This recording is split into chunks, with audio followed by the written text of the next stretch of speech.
সংবাদ সংগ্রহ করতে গিয়ে আক্রান্ত হলেন ডিজিটাল মিডিয়ার দুই সাংবাদিক। এমনকি প্রাণে মেরে ফেলার চেষ্টা করা হয় বলেও অভিযোগ। শনিবার ঘটনাটি ঘটেছে আরামবাগের কালীপুরে অবস্থিত নেতাজি মহাবিদ্যালয়।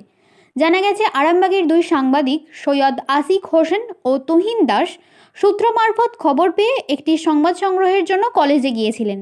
সেখানে গিয়ে ভিডিও করতেই কয়েকজন ব্যক্তি তাদের উপর চড়াও হয়। অভিযোগ, তাদেরকে বেধড়ক মারধর করা হয়, এমনকি ব্লেড দিয়ে আক্রমণ করা হয়।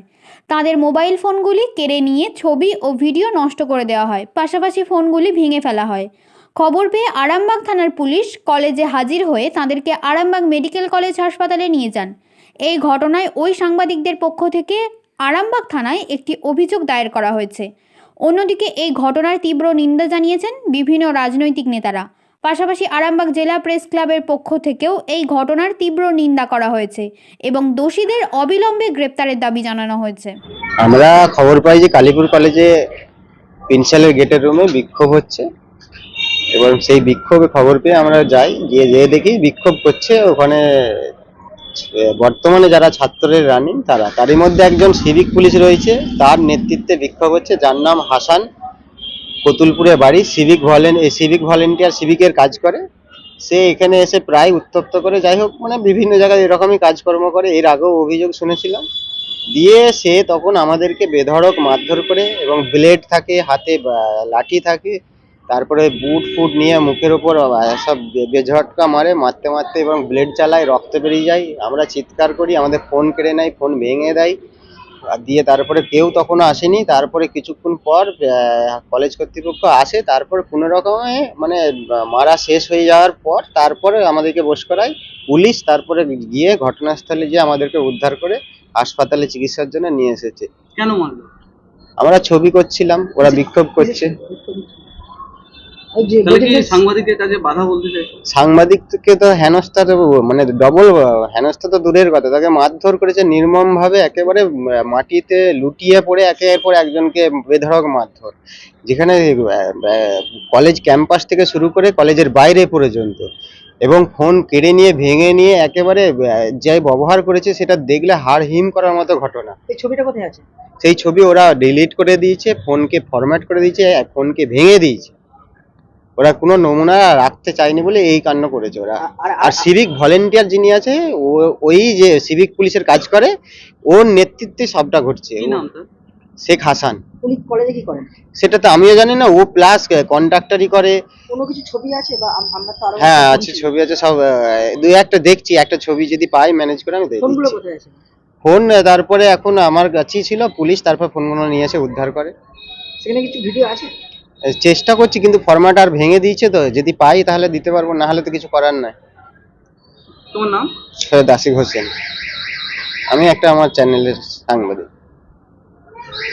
আমাদের কাছে খবর আছে যে কালীপুর কলেজে প্রিন্সিপালের রুমের সামনে ছাত্রছাত্রীরা বিক্ষোভ দেখাচ্ছে। তো সেই খবর আমরা যাই, প্রথমে বাধার মুখে পড়ি, সংসদের ছেলেরা আমাদেরকে ধরে। তো তারপরে আমরা যাই খবর করতে, ক্যামেরা চালু করার মাত্রই আমাদের উপর ওই হাসান বলে যে আগে যে সিভিক ছিল, তো সে আমার ফোনটা প্রথম কেড়ে নেয়। কেড়ে নেওয়ার পরই আমার মুখে এবং বুকে এবং মাথাতে বিরাট মারধর করে হাসান সহ আরও 4-5 জন ছেলে। তারপর আমার যে আর একজন সহকর্মী ছিল, তো তারপর সে ক্যামেরা করছিল আমাকে মারধর করছে বলে, তাকে যখন মারধর করতে যাই তখন আমার ফোনটা যথারীতি পুরোপুরি কেড়ে নেয় এবং আমাকে এবং আমার সহকর্মী আশিকটাকে মারধর করে। তো তারপর আমরা যখন কলেজ ক্যাম্পাসের ভিতরে তারপর যখন আমরা চলে আসছি, তখন ওরা উল্টো দিকের যে সিঁড়ি, তো সিঁড়ি দিয়ে গোটা নেমে যায়, আমাদের আগেই নেমে যেয়ে গোটা গেট, মেন যে গেট, সেই মেন গেট এঁটে দেয় যাতে আমরা বেরোতে না পারি।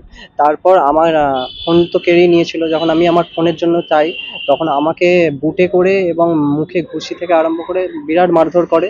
তারপর আশিকদা যে আছে তাকেও ভীষণ মানে পুরো রাস্তাতে ফেলে ভীষণ মারধর করে। প্রায় আমাদেরকে 10 থেকে 12 জন মিলে মারধর করেছে। তোমরা কি থানায় অভিযোগ করছো? হ্যাঁ, আমরা থানায় অভিযোগ করছি। সিসিটিভি, কলেজের যে সিসিটিভি গুলো আছে সেই সিসিটিভি ক্যামেরাতে পুরো ঘটনাটাই উঠবে। তোমার নাম? তুহিন দাস।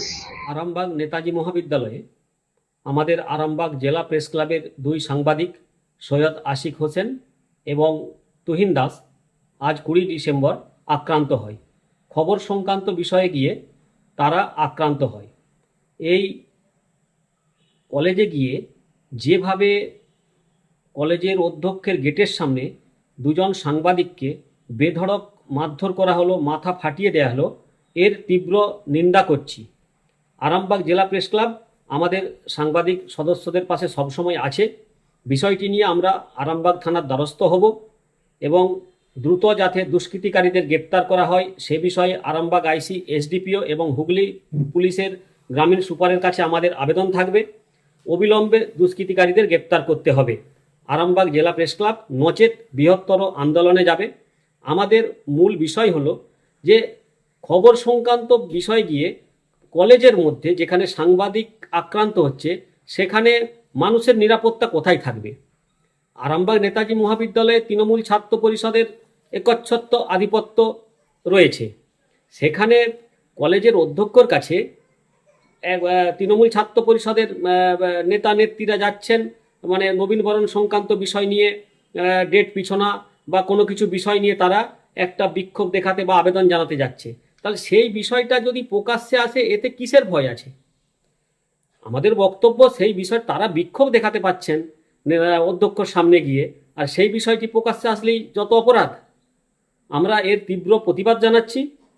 অবিলম্বে দুষ্কৃতিকারীদের গ্রেপ্তার করতে হবে এবং পুলিশ যদি অবিলম্বে দুষ্কৃতিকারীদের গ্রেপ্তার না করে তাহলে আমরা বৃহত্তর আন্দোলনে যাব এবং আমাদের সাংবাদিকরা পরবর্তী ক্ষেত্রে মিটিং করে বিষয়টি নিয়ে কী সিদ্ধান্ত করা যায় তা করবে। আমাদের দাবি অবিলম্বে দুষ্কৃতিকারীদের গ্রেপ্তার করতে হবে মূল বিষয়। এবং যেভাবে সাংবাদিকদের ফোন কাড়িয়ে নিয়ে সমস্ত ডকুমেন্ট ডিলিট করে দেওয়া হলো, এইটা গণতন্ত্রের পক্ষে শুভ নয়। আরামবাগ জেলা প্রেস ক্লাব এর তীব্র প্রতিবাদ জানাচ্ছে। আমি আমাদের ওই মাননীয় মুখ্যমন্ত্রী যে ভ্রাম্যমাণ যে চিকিৎসাটা আমাদের 6 নম্বরে হচ্ছে, আমি ওখানেই ছিলাম। হঠাৎ শুনলাম যে মারধর হয়েছে, সাংবাদিক বন্ধুরা হসপিটালে এসছে। আমি ওখান থেকে বেরিয়ে এসেছি, আমি খোঁজ খবর নিচ্ছি। সাংবাদিকদের ওপর মারধর এটা ঠিক নয়। আর ব্যাপার হচ্ছে যে ব্যাপারটা আমরা খোঁজ খবর নেবো, খোঁজ খবর নিয়ে ঊর্ধ্বতন কর্তৃপক্ষ যে কলেজের আছে, নিশ্চয়ই কলেজের যারা আছেন তারা নিশ্চয়ই ব্যাপারটা প্রশাসনকে জানাবে। তা আমিও সাংবাদিকদের উপর যখন হয়েছে আমি সঙ্গে সঙ্গে ছুটে এসেছি। কোথাও কি সাংবাদিকদের কণ্ঠরোধ করার চেষ্টা চলছে? না, আমি ব্যাপারটা না, কারো গায়ে আইন কারো হাতে নেওয়া উচিত নয়। তা কি ব্যাপারটা হয়েছে আমি জেনে নিশ্চয়ই বিস্তারিতভাবে আমি জানাবো। দুজন ডিজিটাল মিডিয়া সাংবাদিক ওখানে খবর করতে যায় এবং তাদের উপরে আক্রমণ করে। না, ব্যাপার হচ্ছে আইন কারো হাতে নেওয়া উচিত নয়। কি ব্যাপারটা হয়েছে আমি জানি না, আমি সমস্ত জানবো, জেনে নিশ্চয়ই আমি ওখানে যে কলেজের যারা আছে নিশ্চয়ই যথাযথ ব্যবস্থা নেবে। আমি তো এখানেই আমাদের ভ্রাম্যমাণকারী চিকিৎসা চলছে, আমি ওখান থেকে ছুটে চলে এলাম যে সাংবাদিক বন্ধুদের গায়ে হাত পড়েছে বলে আমি সঙ্গে সঙ্গে এসেছি। ব্যাপারটা নিশ্চয়ই আমি ঊর্ধ্বতন কর্তৃপক্ষকে জানাবো। গণতন্ত্রের চতুর্থ মাধ্যম সংবাদ মাধ্যম, তো সেটা পশ্চিমবঙ্গ জুড়ে এর আগেও আমরা দেখেছি বিভিন্ন সাংবাদিককে যেভাবে মারধর করা হয়েছে, গাড়ি ভেঙে দেওয়া হয়েছে, যেভাবে তার বুম কেড়ে নেওয়া হয়েছে, ফোন ভেঙে দেওয়া হয়েছে। আজকেও সে এক নক্কারজনক ঘটনা। এই শাসক দলের যারা তথাকথিত ছাত্র নেতা তাদের কালীপুর কলেজে একটা বিষয় নিয়ে এরা খবর করতে গিয়েছিল। তো সেখানে সিভিক পুলিশের একজন আছে, হাসান নাকি তার নাম, সে বারবার রিঅ্যাডমিশন নাই নিয়েতে ওই কলেজেতে আছে। তার নেতৃত্বে এবং ওখানে যারা তৃণমূল কংগ্রেসের সংসদে যারা আছে বহিরাগত কিছু ছেলে, তারা এই খবরটা যাতে না করতে পারে তার জন্য প্রবলভাবে, দেখুন কি অবস্থা, কি করেছে এর মাথায় মেরেছে, স্ক্যান করা তো লজ্জা। এফআইআর হয়েছে। আমি পুলিশের কাছে আবেদন করব ইমিডিয়েট যারা এই কাণ্ডের সঙ্গে জড়িত আছে তাদেরকে অ্যারেস্ট করা হোক। অ্যারেস্ট যদি না করা হয় বিরোধী দল হিসাবে আমাদের যা করা তাই করব। নিউ নূর সোফা সেন্টার, এখানে সমস্ত রকম সোফা পাইকারি ও রিটেলে বিক্রয় করা হয়। সমস্ত সোফা নিজস্ব কারখানায় তৈরি করা হয়। প্রোপাইটার হানিফ হোসেন খাঁ ও রুহুল হোসেন খাঁ, বড়ডোঙ্গল হাটতলা সিনেমা হলের সন্নিকটে, হুগলি। যোগাযোগ 7797170093 এবং 9382003105।